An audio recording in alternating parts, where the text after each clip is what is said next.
Doctors and Penny, this is perfect time that you are joining us on this topic because almost every single person I know has just been hit by the cold or flu or is just getting over it.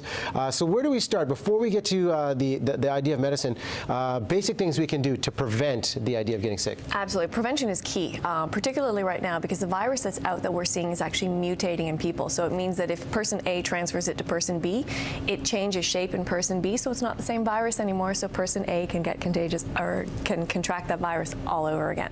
So first and foremost, wash your hands. Every time we are getting in touch with somebody, that's how we're starting to transfer it.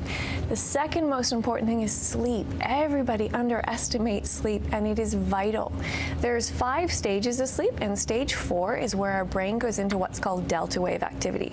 And that is the only time during the 24-hour cycle that we heal. It's during that stage of sleep that our body goes, oh, I need to make an antibody, I need to make a hormone, I need to repair a muscle from working out. Sitting here, we're resting, we're not healing.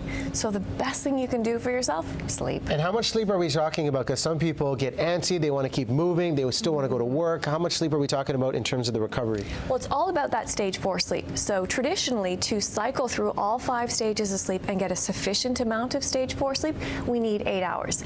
But there are little tricks, just as you and I were talking about your schedule, it's very difficult to get consistent sleep hours. Yeah. One of the things that we can do is take melatonin. So melatonin, a lot of people think it's a sedative, but it's not. What it does is once our body naturally falls asleep, it pushes us into that stage 4 sleep. So it allows us to get the most rejuvenating form of sleep out of our sleep. And there's certain, if people are really blocked in their sleep patterns, taking a higher dose one like this one, the 10 milligram dual action melatonin, it has 5 milligrams of quick onset to help your brain go, oh, it's time to go to bed. And then 5 milligrams of slow release to keep you in that stage 4 sleep. So we get the rest down. Vitamins also key. We're talking D and C. Let's start with this, and it's chocolate? I know. Does it get any better than that? Vitamin D is one of those sort of panacea vitamins. It has a role in so many areas in the body.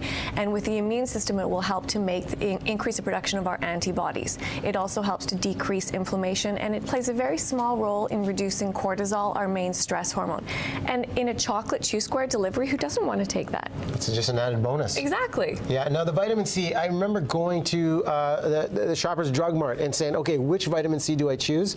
This is actually one I chose, and I used oil of oregano with it and a lot of Tylenol cold. Why is this vitamin C effective? One, because of its delivery system, again, so it's an effervescent little tablet that we can stick into the water. So you don't have to do any breakdown of a coating around a tablet or a capsule, so you get an immediate release. Also, too, because you're doing it in a large glass of water, you're hydrating yourself. And hydration is key to preventing any cold and flu as well. If we allow the mucous membranes of our throat and our nose and our sinuses to become dehydrated, and then we breathe in a virus or a bacteria, it just quickly crosses that membrane and starts to replicate. There's so many options out there on the market, and I always hear someone's got their own solution, whether it's ginseng, echinacea, oil of oregano. What do you recommend out of all of it in terms of keeping things simple and battling the cold and flu virus? Well, 2 different things. If we're looking at prevention, one thing I would look at is Jameson's Flu Shield. This is a really unique version of echinacea. What echinacea has been known to do is increase something called a T cell, which is our antiviral cells and our white blood cells, and it also helps to kill viruses directly. But most other versions of echinacea also contain something called an isobutylamide. Say that 3 times quickly. Yeah. What that component does is actually decreases T cell production. So this is the only version on the market that has removed that isobutylamide, so it has only immune boosting effects, and you can take it all winter long. So great preventative. I do love the oregano oil as a hardcore if you're feeling really under the weather. A couple of drops in some water several times a day. It's a great antiviral, bacterial, and antimicrobial. Good tips, and hopefully you can use some of these to help stay healthy in the winter season. Thanks so much for coming on. Thanks for having me.